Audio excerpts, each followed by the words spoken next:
Albert Anastasia was born in 1902 in Italy. His real second name was Anastasio, but he changed it to Anastasia. Anastasia's father died early in his life, and he is known to have at least 5 brothers, 3 of whom worked with him on a freighter that traveled to New York in 1919. The brothers seized on this opportunity to ditch the freighter and illegally enter the US, where they began working as longshoremen. 2 years later, Anastasia was involved in a disagreement with a co-worker, and he murdered him. He was convicted and sentenced to death. However, Anastasia won a retrial in 1922 due to a legal technicality, and since all of the prosecution witnesses mysteriously disappeared during this time, Anastasia was released. This would begin a history of murders that Anastasia was charged with, including one only a few years later in 1928, and another in 1932 where he killed another man with an ice pick. But before potential conviction, all witnesses seemed to disappear or refuse to testify. During the late 20s, Anastasia became a powerhouse in the International Longshoremen's Association, and he became acquainted with future mob bosses Charles Luciano, Vito Genovese, and Frank Costello. Anastasia was heavily involved in the Castelmarcesi War, in which Salvatore Maranazzo sought to kill his rival Joe Masseria, the boss of all bosses, in order to gain more power. During this time, Charles Luciano sought to purge organized crime and exterminate the older mafia members, whose rigid ways he saw as limiting. The younger ambitious criminals became known as the Young Turks, with Anastasia in the thick of things. He pledged his allegiance to Luciano, whose main plan was to take out the leaders of the old mafia, both Joe Masseria and Salvatore Maranzano, who were both at war with each other, with Luciano siding with Maranzano despite secretly planning to kill him. In 1931, Luciano met with Masseria for a dinner meeting and went to the bathroom. When he was out of sight, a group of gunmen, Anastasia included, barged in and gunned down Masseria, ending the war. Luciano would go on to have Maranzano also murdered, and he became the most powerful mobster in the country. Instead of taking the title Bosses of Bosses as others had done, he created the National Crime Syndicate, the Mafia as we know it today, creating a governing body known as the Commission, restructuring the establishment, organizing members into what were known as families and assigning them to different areas, to avoid the turf wars and disputes that had plagued the Mafia before. Each family also had a hierarchy, with the boss of the family, an advisor known as a consigliere, an underboss, captains, maidmen, and associates. Albert Anastasia was awarded the role of underboss of what would go on to be known as the Gambino crime family, whose boss at the time was Vincent Mangano. Anastasia was also given control over Murder Inc. by Luciano. Murder Inc. was essentially the Mafia's version of law enforcement. In other words, they were killers, mostly made up of Italian and Jewish contract killers that operated out of a candy store in Brooklyn. It is during Anastasia's rule of Murder Inc. that he gained a reputation as one of the most ruthless and feared gangsters in America's history, and he was nicknamed the Mad Hatter and the High Executioner.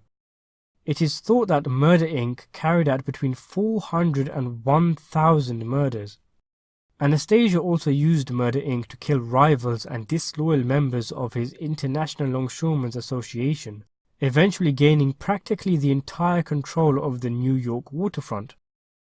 Throughout the 30s and early 40s, Murder Inc. terrorized anyone unlucky enough to get in their way, until one of their main suppliers of hitmen, Abe Relis, was arrested. In order to spare himself from the death penalty, he testified, revealing information on 7 members of Murder Inc. and essentially ending the organization.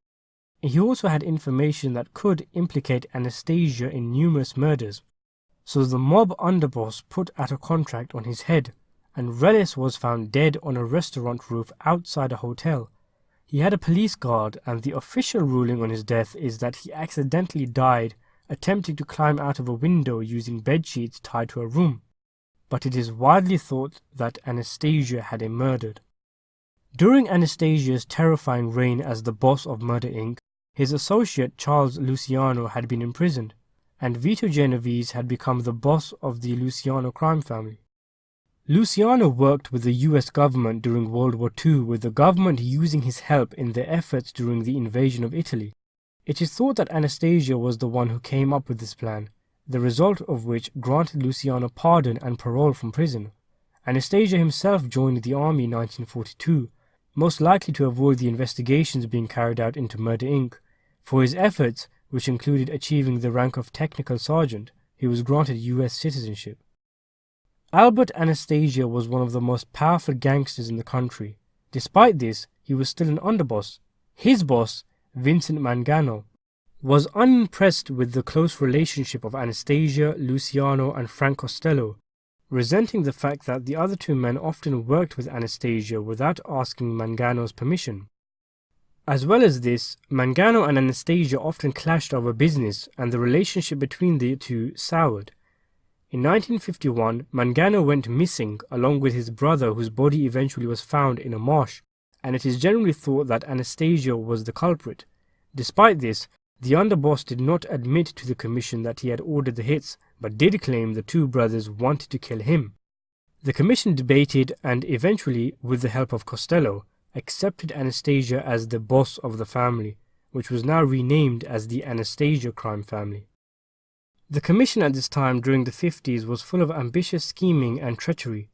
Vito Genovese, who became the boss of the Luciano crime family when Luciano was sent away, wanted to solidify his control over his family, and to do that, he needed to kill Frank Costello, who had been appointed as the family's consigliere by Luciano.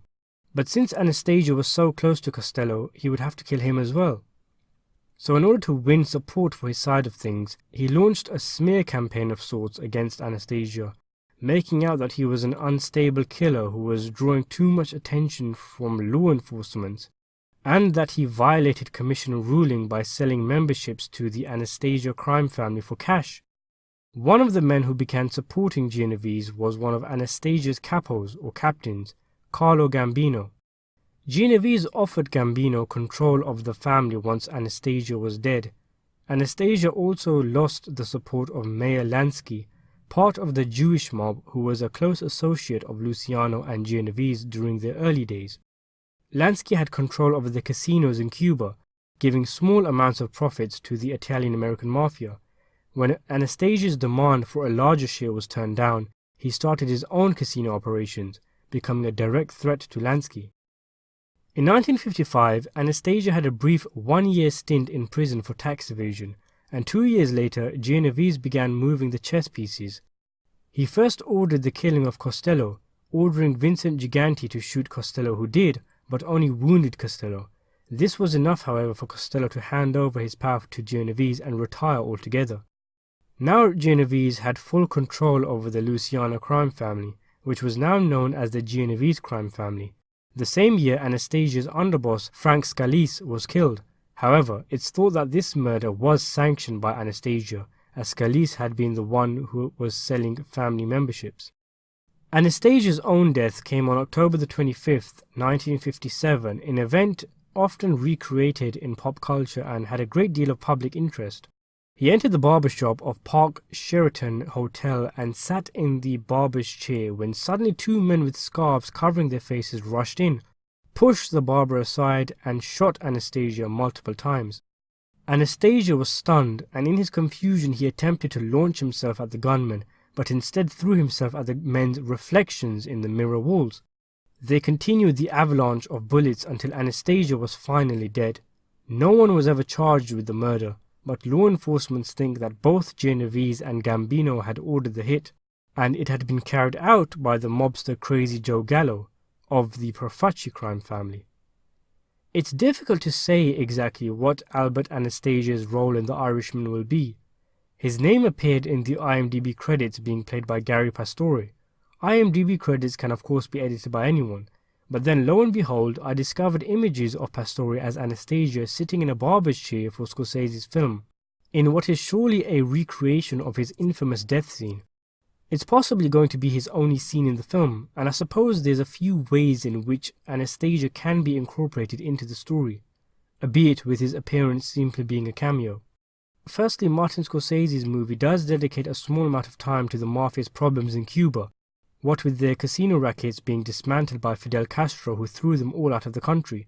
As stated, Anastasia had casino operations of his own, so perhaps his involvement in the story is from this angle. I think it's unlikely though. What I think is more probable is that Anastasia's death is probably told as part of a flashback or build-up to Crazy Joe Gallo's character.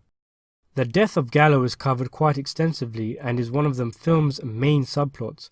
The main character of the movie, Frank Sheeran, tells us that Gallo was mainly wanted dead by the Commission because of his botched murder attempt of another mob boss called Joe Colombo, who was left paralyzed. I think it's most likely that providing Anastasia's death does not get cut out of the film, its inclusion is as some part of Joe Gallo's introduction, as of course it's thought that he killed Anastasia. As stated, Albert Anastasia is being played by Gary Pastore in Martin Scorsese's The Irishman. Thanks for watching.